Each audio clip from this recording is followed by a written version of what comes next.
You're watching America This Morning, America's #1 early morning news. And now to that possible breakthrough on Capitol Hill in efforts to restrict gun ownership. It would be a major boost for President Obama, who travels to Connecticut later today to push Congress to end gun violence. ABC's Devin Dwyer right now joining us from Washington with the very latest. Devin.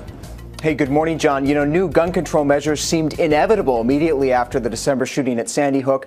Now, as memories fade, advocates are fighting to regain momentum.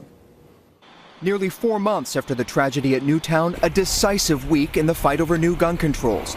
The U.S. Senate is set to begin debate on steps to prevent another tragedy. Today, President Obama returns to Connecticut to remind lawmakers why they must act. Those 20 children and 6 teachers gunned down at Sandy Hook. The reality is that the gun that was used to kill 26 people on December 14th was legally purchased in the state of Connecticut, even though we had an assault weapons ban.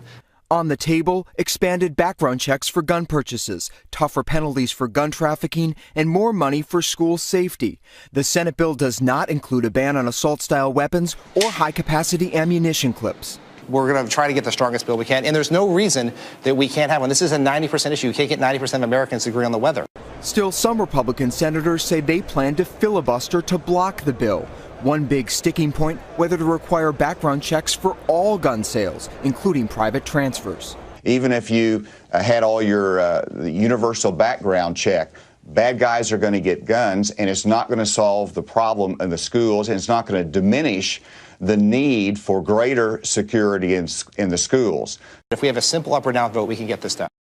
Now, one possible compromise in the works, expanding background checks only to gun shows and online sales. If senators can reach a deal, it would be a significant breakthrough, John.